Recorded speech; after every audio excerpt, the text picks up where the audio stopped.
Next up, we have Evan and Lee, FAIA from the Practice of Architecture, and Chris Morgan from Monograph. We'll be having a fireside conversation with Elaine Molinar and Michelle Delk from Snøhetta.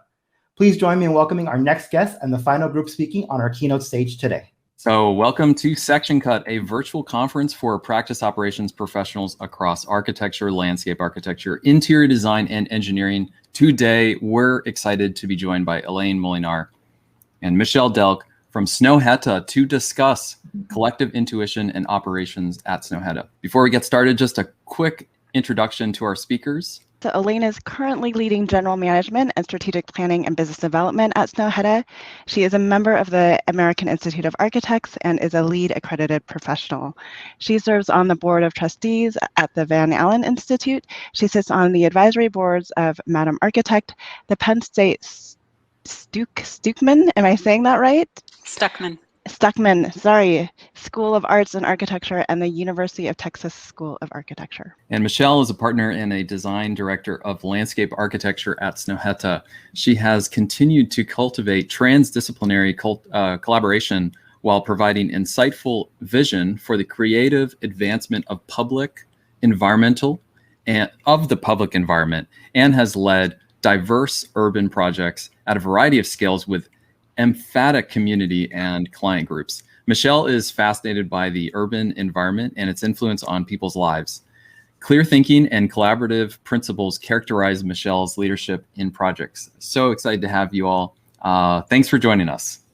Yes, thank you for joining us. And just to kind of kick off the conversation, I want to give our audience a brief introduction to the phases of the firm and kind of the operational evolution of Snøhetta since it was founded. I don't know who wants to try to take that one on. Gosh, well, I can start since I've been around since then, which is a long time. I would just start by saying that architects and designers in general don't really start firms to be employers. We start a firm to do what we love, to design and to build. And most degree programs don't really have a focus on practice and what it means to practice, and therefore are by and large turning out sole practitioners with and there's sort of a tacit understanding that good design will automatically result in professional and financial success. And I think we all know that that's just not the case. That's not an automatic thing.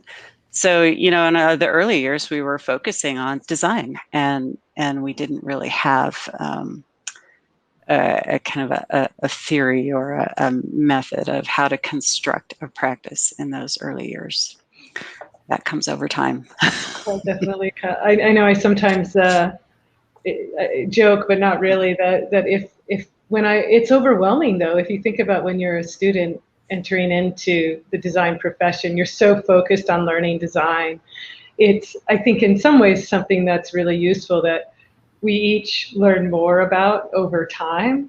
And we take on more, and we sort of see how it all fits together a little bit differently. And in some ways, I sort of see Snøhetta as a practice having evolved in the same way as we do as individual practitioners, in that we've been able to expand and learn from our past experiences and evolve what we're doing. And so, of course, today the firm has several different studios in different places around the world.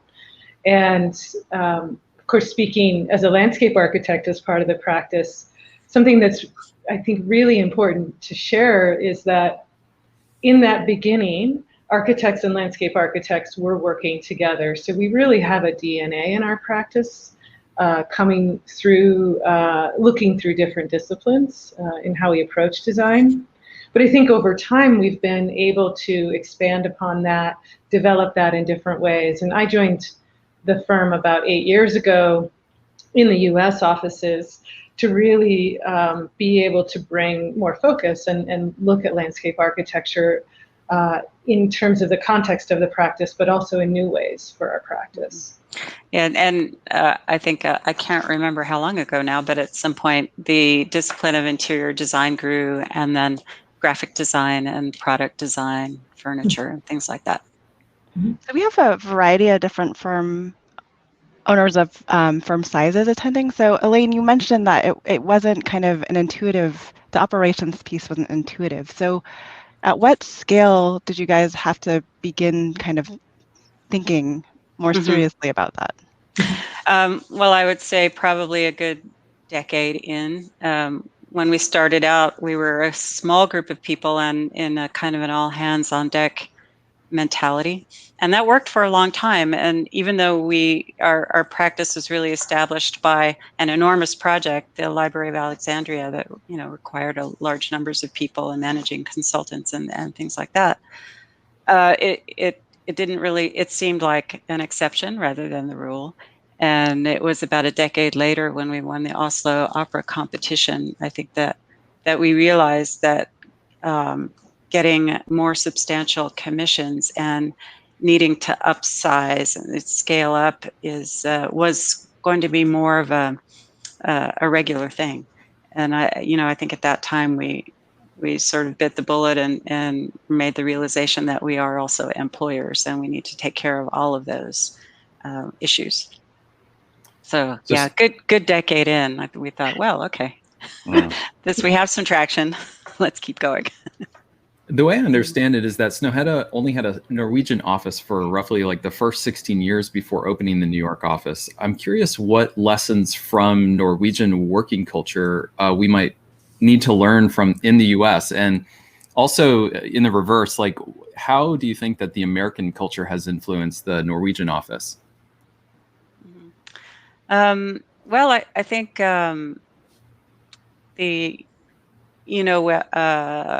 work is a part of life for all of us. And I think here we tend to create a deep ideological chasm between the two, and they can never approach each other. And while in all of the Scandinavian countries, they take their holidays and their vacations very seriously and are more disciplined about holding those. I think there's a greater recognition of how work and life outside of work can positively influence each other, because they do influence each other. I really tend to think more of work-life integration than a work-life balance, because a balance implies there's always something that's out of whack. I think there's a much more fluid relationship, I think.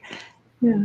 Well, and I think it's also important to. Oh, I'm sorry, Michelle. I was no, go ahead, just Elaine. say it's important to respect local cultures wherever you are. We have studios all over the world, and we need to recognize that we're not at home, and we have other cultures and influences and a greater diversity of viewpoints and backgrounds to recognize. So, for example, in the U.S. Holidays. We recently converted 2 of our national holidays to floating holidays to acknowledge that we have people from many different cultures, and they can decide how to observe their holidays. But, in Scandinavia, those kind of things are baked into infrastructure. They're set. You don't need to think about it. That's kind of automatic. I think also, having joined the firm after it was well underway, some of my observations are kind of about subtle things or small things that really do influence and make a difference. And I don't think by any means they're exclusive to practice in Norway or Scandinavian culture, but I think there are some ways of thinking and working together that are a bit more intrinsic maybe than in our culture in the United States. And I think it comes from a lot of different things. Our education can be quite different in the US than in Europe. Even in Europe, many programs, if you study architecture, landscape architecture, interiors, when you graduate, you are fully ready to enter the profession. You are essentially what's equal to a licensed practitioner. Whereas we all know in the United States, I feel like your education is just the beginning, and you continue that education, of course, into practice and through licensure. So what I think is important about that is there are things to learn from both. But I think coming from our roots in Scandinavia, we can kind of think about the barriers that aren't in the forefront of our minds. So architects and landscape architects working maybe more fluidly together is a little more natural in coming from a place like Norway, because your education hasn't set up those distinctions. At the same time, make no mistake, I actually think the distinctions are very valuable, and disciplinary knowledge is really important. So I think, to your point about what have we learned from that history, and what can we learn from maybe more of our time with a US practice, is kind of seeing where letting go of some restrictions or boundaries can be really valuable, and also recognizing as a larger practice that specificity and that knowledge can also be really valuable.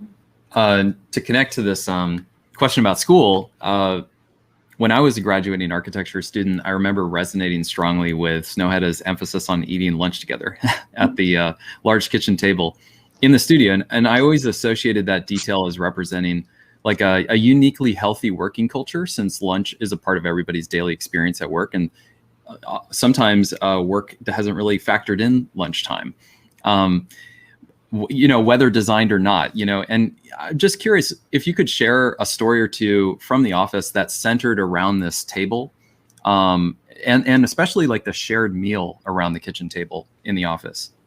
Mm-hmm. Well, having lunch together is something that we've always done, even when our company was very small and the table was small. And as our company grew, the table grew and grew and grew and grew. And, and now, at some point, it also became a really important collaborative tool. But many important events happen around that table, not only having lunch every day with each other when we're in the studio, but and celebrations, whether professional, studio-wide, or personal. Those kind of meaningful events happen around that table.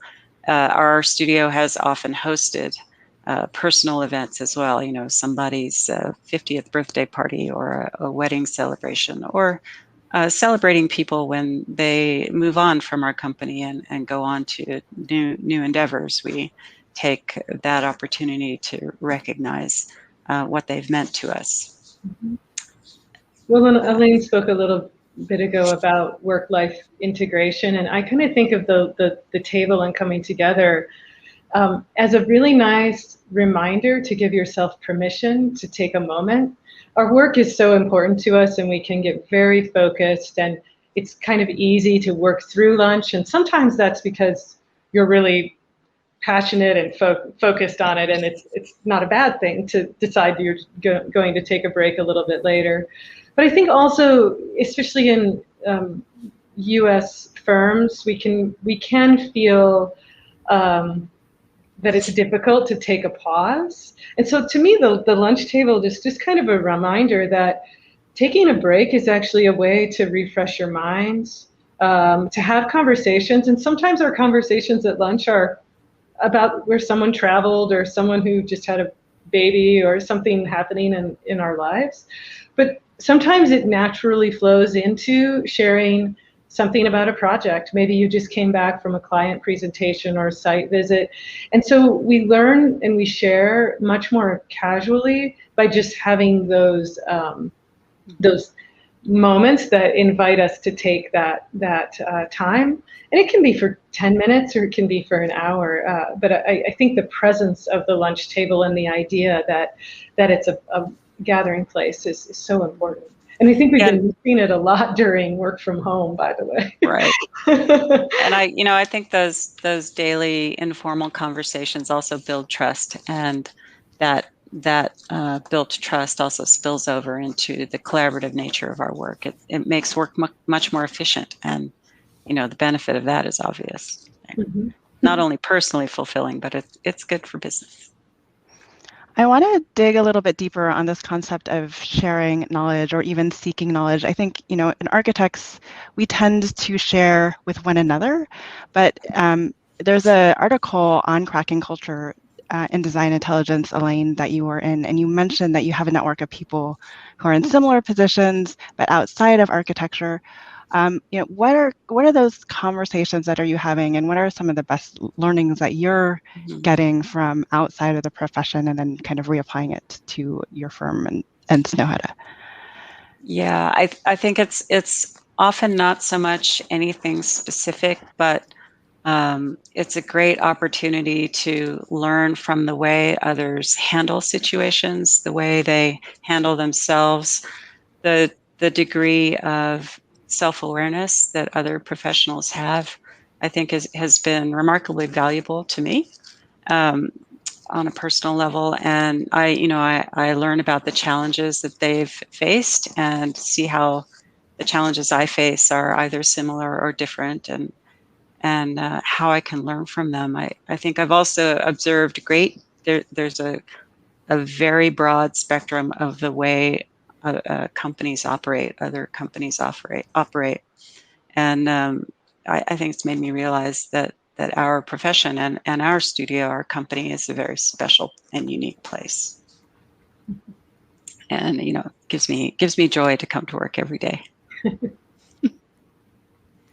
Snøhetta's recent monograph is titled Collective Intuition. And fascinatingly, there are several research papers in like management journals, if you search the term, that are around this specific phrasing for like a certain kind of organizational design, like decision making. I'd love to know what's the origin of that term in your office, like at Snøhetta, and how do you see that in action? Gosh, well, I could start with the latter part of your question. How do you see that in action? We might consider the work that we did in Times Square, and you could kind of equate that collective intuition to something called nudge theory, where your thought process is based on subtle clues and hints and suggestions. So for example, the Times Square is just a juggernaut of people and cars and activity, and even more so before we designed the plazas. And part of the plaza design were benches, places for people to pause and actually spend time in a plaza in one of the busiest crossings in the world. But the design and location and size of those benches allows people to intuitively navigate through a very tight space and stop and pause and spend time in the plaza. So that behavior is not prescribed and it's not dictated. It is intuitively understood by the nature of the design. So I think that's a kind of an example of how we might see that play out. I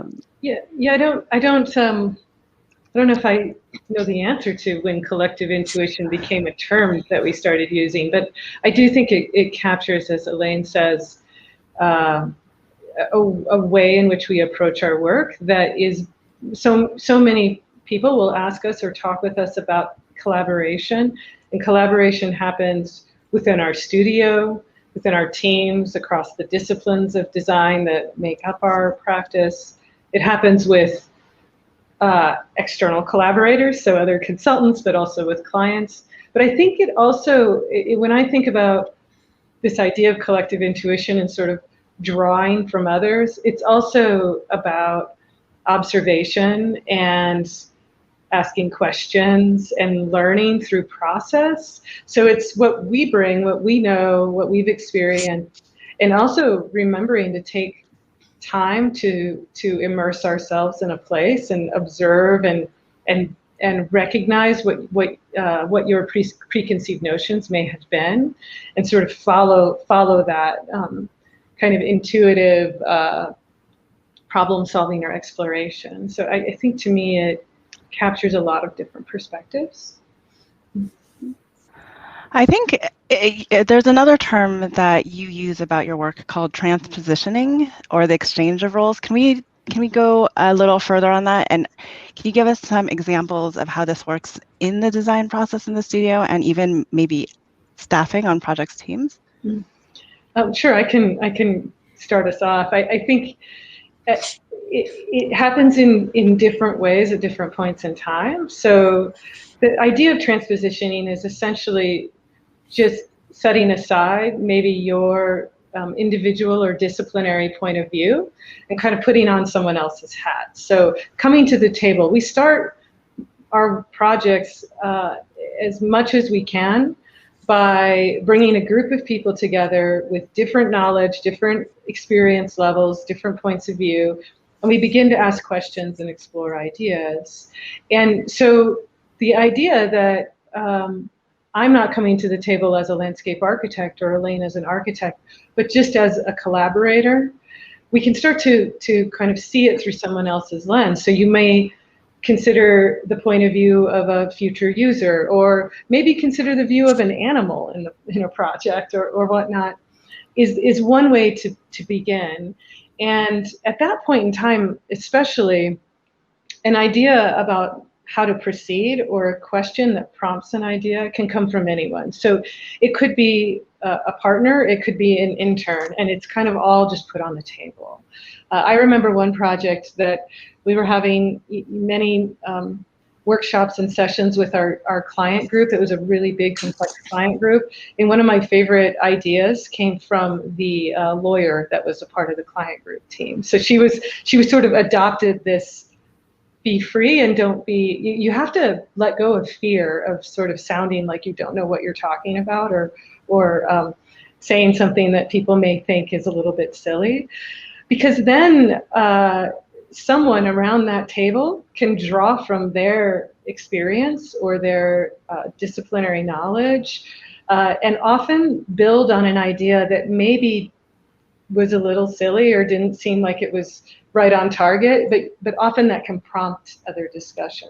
So in my mind, the idea of transpositioning is setting aside fear, jumping into the conversation, but also then knowing when to take a step back and rely on others who have knowledge that can help really move an idea forward. It's not like we just pretend like, I don't pretend like I'm an architect. I chose to be a landscape architect because I love it, and it's a lifelong pursuit. So it's not taking that and continuing that through the duration of a project, but knowing when it's kind of a staccato, kind of an intermittent engagement.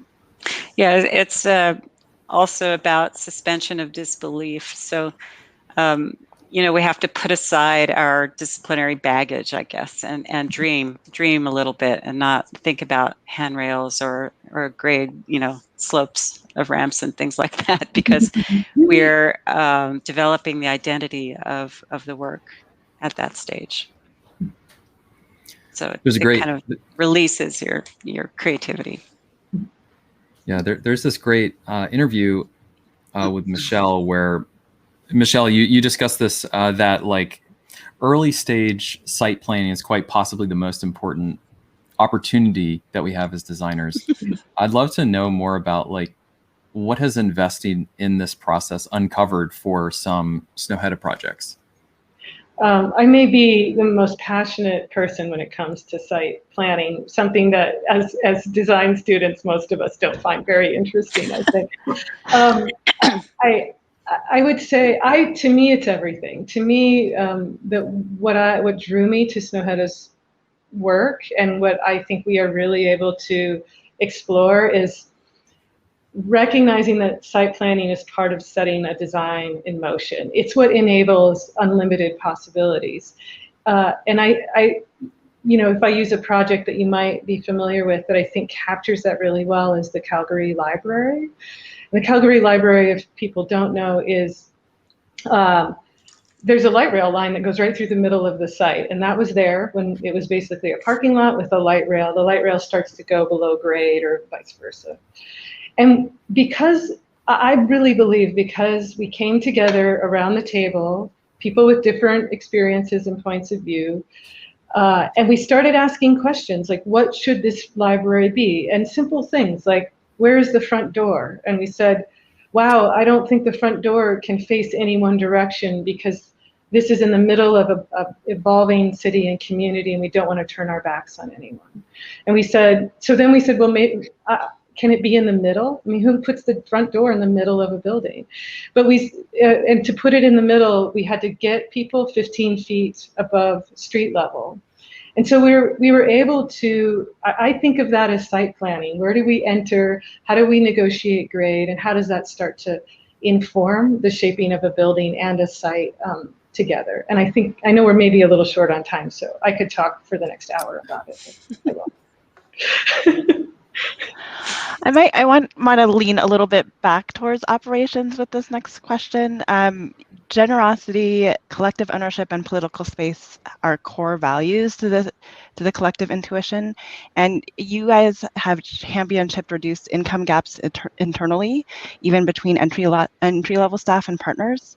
So I'm wondering how, what are the benefits of this, and how is reinvesting heavily back into the business moving your practice forward in ways that you don't think might keep other practices a little more stagnant?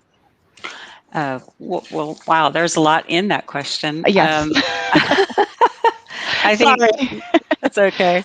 We've been around for over 30 years now, and I think at some point, not so long ago, we realized that we won't be around forever, or at least not our original group of people who were there from the get-go. So we need to nurture that next generation and ensure a level of continuity. And I think the more you can include people in what it takes to run and drive and grow a thriving practice, the more connected they become to it, and which of course is really meaningful, and they offer valuable insight into what's working and what's not working, and being able to be a part of making something and growing something, I think creates a stronger sense of collective identity. Because when everyone contributes, when everyone is a proactive participant, you create a place of joy and a place to come together and spend the day with your colleagues doing meaningful work. Rather than kind of holding all of that, being tight with information about what it takes to evolve a practice. So we actually include people in that. I can give one specific example. There are many, but one that when I joined, I thought was really wonderful is we try to take field trips together sometimes. So anywhere, at one point it was 30 people, now it's a lot more people, but to go visit our projects that are under construction. And that takes time, and it takes money, and it takes coordination. But to go and to together with everyone who participated in different ways in executing a project, because of course these take 3, 4, 7 years, sometimes longer, to be there on site together and to look at details and share stories and just enjoy what the outcome is of the work that we're doing, to me is just one example of investing and also having fun and enjoying the process. Yeah, and we've also enabled an internal task force focused on issues of diversity and equity and inclusion, and of course that is an investment, but there's also a worthy outcome, and the result that everyone evolves together and the practice evolves together as a whole, as a collective. Well, Evelyn, Elaine, Michelle, thank you so much for this conversation, which could definitely go for much longer. But it's been a real pleasure for these, just to get a little slice of insight from what's happening at Snøhetta, which is just an incredible place that Elaine and Michelle and many of your other partners and teammates have been building for years and years. So thank you so much for participating in Section Cut with us. Thank you. Thanks for the invitation. Thank you. It's a pleasure.